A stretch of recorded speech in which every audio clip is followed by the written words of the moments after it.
léegi nag pour Sénégal yi déglu bu dee ci man kese la Sénégal yi mën a natt ndax dëkk bi am na yoon wala amul yoon parce que bu dee yoon dëgg am na fi Cour suprême man lay jox dëgg ndax ñii ñoo nekk ci illégalité ñoo ma tooñ loolu dafa foog mu leer man ci dëgg laa nekk ci samay droit laa ne nguuru Sénégal ndax ministère de la communication nguuru Sénégal la état du Sénégal ñoo ma tooñ ñoom ñoo violé les lois et règlements de ce pays violé code de la presse te y'a la jurisprudence Walfadjri man deuxième acte bi ma déposé sax Walfadjri déposé wu ko woon Walfadjri recours la yama moo tax yi fi jël temps man nag damaa dugal ñaar te yoon dong laa gëm nag te bu yoon du yoon kese on peut en douter ndax Azura ngi ni ba tey kenn jàpp ko dinaa si ñëw mooy dafa am benn information bu grave bi ma bëgg a joxe moo tax ma xamal leen loolu rek pour ndax saa yu may toog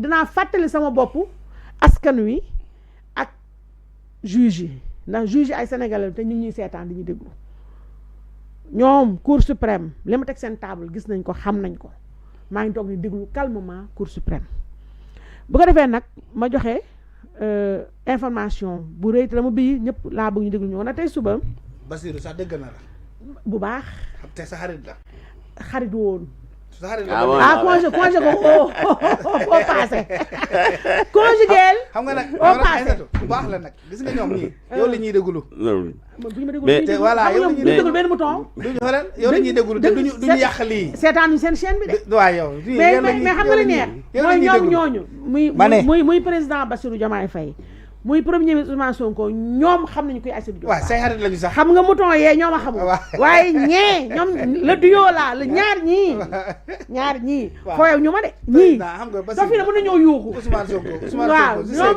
seen dof yi ak seen soxor landi mën nañu yuuxu mais ces deux là xam nañu qui est celle-là les deux là ils savent bien qui est celle-là mais Aïssatou xam nga dafa am benn mbir xam naa moo tax ma laaj la arrêté parce que là tu confirmes man li ma doon soupçonné parce que c'est un arrêté en fait lépp c'est un arrêté donc amul dara lu jógee ci CNRA amul leen benn CNRA ba gën a ko installé waaw mais ñoom man mooy wane nekk man je me dis que régime bi bon dañoo tële ou bien dañoo ñàkk xam yëpp lañu boole sont incompétents yëpp lañu boole ak soxor waaw parce que waaw moom la Thierno wax dañu gars yi dañoo soxor dañoo soxor c'est la bëri wax ba pare tële foo gis ko bëri wax day soxor parce que déjà loi d'interprétation bi déjà waree na ko déjà ils ont pris carreau te li ma jaaxal sax mooy ku ñuy c'est la première fois ñu gis kuy dem di bëri ñu daan la ngay jóg naan woo j'ai gagné mu nekk lu doy waar xam ne ils sont dans la manipulation même loolu tax ma ne gars yi ils sont incompétents ou bien dañoo xamul parce que man dama jàpp ne xamuñu ministre bi parce que bu fekkee ne moom il a eu le temps d'étudier le code de la presse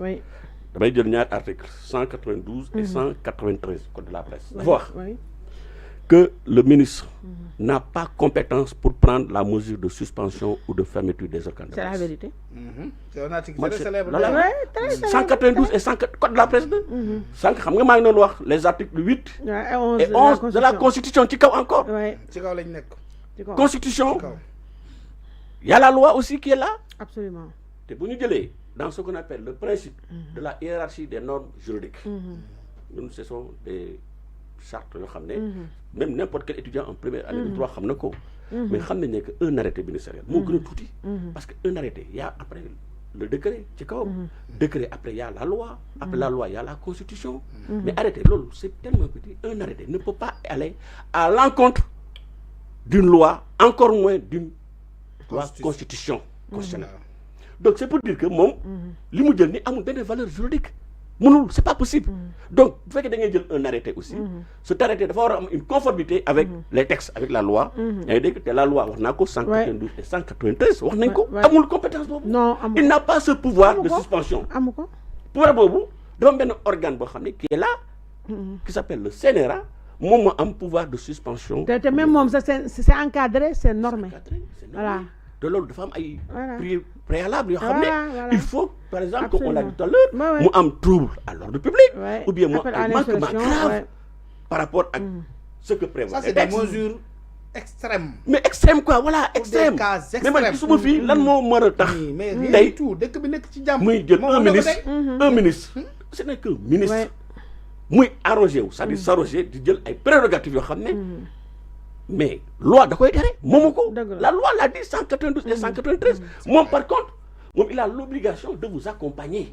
C'est-à-dire qu'une fois que l'organe de presse par force nag avec des voilà par là mais c'est obligatoire da leen war a encadrer accompagner leen parce que c'est une disposition constitutionnelle. C'est vrai. Et puis man li ma jaaxal mooy tout à l'heure nga ne lan la ñuy wax non conformité xaw ma lan. Non conforme. Mais c'est quoi ça non conformité mais une décision mais doit être motivée. Et puis quand on est non conforme mais on te demande de conformer, on te dit il te manque ça pour être conforme. C'est juste mais des et puis xam nga lan moo normal ci Oui. état buy dox état boo xam ne quand même li ngay def yëpp da nga koy def pour dimbali nit ñi maanaam boo conforme ñoo lay woo dimbali la nga conforme mais loolu la Justement, mais ah l'état dafa ñu ko jakatamaani. ñoo lay woo xalal ñëw Les man Jakarta- Kandé mii di sénégalais li la manqué. góorgóorlu na ba jënd na ñaari caméra am na benn table Ouais.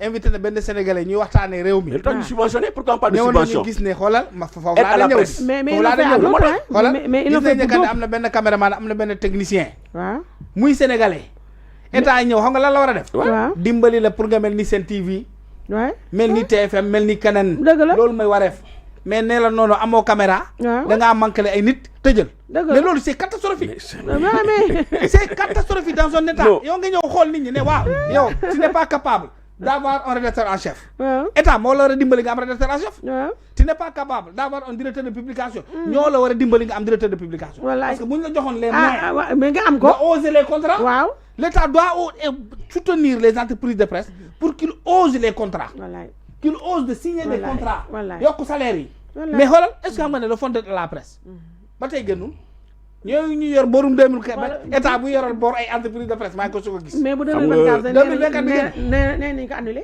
lu tax ñu koy annulé ñoo ko moom yabaate te ñu signé ko mu jàll ci constitution yabaate mu jàll ci loi de financier ak yooyu noonu yëpp loola yabaate Ah, en non, tout mais cas damaa moo tax bëgg man ñu kii pour teel a mun libéré xam nga j'ai cité 3 Ouais. articles xaw ma 4 articles déjà am na yeneen article aussi ah moom bu fekkee ne tey aujourd'hui le recours bi nga dugal tey dégg nga le droit est dit tey loolu je pense que le droit sera dit ah je l'espère donc non moi j'ai pas de doute là-dessus. Je l'espère pour la Parce que démocratie tey vraiment on a et le droit. Bon, au moins ce côté bi moom il y a une xam rupture quoi. nga monsieur Abdourahmane Oui. dafa am li nga wax sànq xaw ma ndax dañoo tële wala tële wuñu gis nañu fi un député avec l'arrogance qui a accompagné tout son comportement mu dem conseil constitutionnel ñu ne ko li nga bind baaxul dara baax ñoo taxaw di jubilé kii daa dugal loi ñu ne ko fii nga ko jaarale yëpp baax da ngay xamuñu. mooy ay stagiaires lañu quoi dañuy. Non, je te jure. C'est des stagiaires. ça booy xam nga bon xam naa il faut ñu may leen le temps encore bon. waaw sa xarit mais muy lay seetaan oui non non. Amadou gis na mais Amadou nee naa Amadou lay wër. la Amadou Yow xam nga Amadou Ba. nee naa la ñoo nekkoon côte à côte nii man keroog laa koy gis pour la première fois mu ngi soloon. vraiment waaw mi ngi nii. dafa doon jean bu délabré. xam nga on était là Kangu il nii. marche pour la libération de Pape Alé. mais Amadou il était là. tey jii bon voilà. et mais surtout c'est à lui. l'époque Da ngay Pape Alé Niang constant. ne faisait pas du journalisme Voilà. Non, il en faut des. C'était pas Voilà. tous Voilà, les c'est- journalistes qui c'était- soutenaient c'était Pape pas Alé un Niang journaliste. Il était inbox ouais. il te disait que Pape Alé Niang n'est plus dans le ma ne journalisme la ay carax la soloon keroog ay carax. il n'était man plus j'étais dans le là. journalisme Pape Alé Niang École te pourtant, normale. malgré cela taxawu nañu ko xeexal nañu ko Gréval tentamment ko. defal Xam ko nga- lépp dafa ko marché xam nga- dafa sa fay mais dem xam dem nga- dafa ko plus dans le fay. journalisme xam nga mooy l'adage qui dit que le pouvoir rend fou. Absolument Moi, je pense fou. que le pouvoir les a rendus fous quoi. Ouais. C'est un adage qui le dit hein. Ouais. parce que tey jii mun li moo tax tey Sénégalais duñu respecter C'est que politiciens yi. ñoom seen fou parce que dafa seen noppu teel. démb. Ouais. ak seen Dafa jëfu teel. démb yi. tey bu ñu jëlee pouvoir dañuy changer. Ouais. mais man je pense que Amadou Ba tey xaju fii quoi 1 an yàggul. xam nga donc dañu war a constant dans ce qu'ils font. moo tax gis nit da ngay constant. ak foo mënta nekk nga am loo xam ne da nga ko gëm. la liberté de la presse c'est un acquis démocratique te nañu xool y a eu des gens qui sont morts. pour la liberté de la presse. donc Absolument. loolu mënuñu ko salfaañee. te loolu dafa bokk dans le jeu démocratique. Absolument. La presse aujourd'hui c'est le 4e pouvoir. dëgg la. Mais je me rappelle, c'est le lieu de le dire, Sen TV. Mais gars, ils ont été, combien de fois ils ont été malmenés. Moi qui veux parler, moi personnellement, keroog yow moo ñu fa ay huissier pour gars yi du débrancher matériel bi dañ leen doon saisir. dëgg la. man la Thierno Alassane Sall mandaté pour ma dem au niveau donc de Sen TV bu gàtt war na au monde la des valeurs que li ñuy def teguñu ko fenn. pour des problèmes de ay impôts ak yu demee noonu mais ils sont allés naan dañuy débrancher matériel bi on a apporté notre soutien la République des valeurs ñun jusqu'à l'extinction du soleil on sera toujours C'est du côté vrai, de la presse c'est te vrai. yow moom ADF comme ni ADF non yokk la ci kaw ci kanam Voilà, merci, rek mon frère. parce que nous restons convaincus Voilà, que tu vas gagner cette bataille merci, te gis merci, nga mon épreuve frère. bi da nga ciy jógee tu seras encore beaucoup Dëgg- plus dëgg la, grand. c'est merci. la presse Regarde, qui doit voilà. savoir que en soutenant Aïssatou Diop Fall ñoom seen bopp la ñuy soutenir C'est ça. parce que sinon voilà. Parce que le monstre, quand il arrive, il commence par les plus petits éléments. Voilà, c'est ça. Nous, il faut que je élimine. Et quand tu détruis les puissances, parce que c'est un bon équilibre, mon tay ken mënu ko bañal ci kilifa presse bi la bok ndax parcours ba ak yi mel nonu. Donc c'est bien que ñu dellu ci cette solidarité journalistique là. C'est pas de l'acharnement, gis nga nguur yagul. Nguur yagul de. Deug la deug la 3 ans mo len fi def. Non 3 ans. 3 ans. 3 ans yoyu. 2 ans rek parce que 2 ans campagne quoi. 2 ans élection yi une année mo len déssé de travail. Mais si 3 ans yoyu, il y a 2027 c'est les législatives.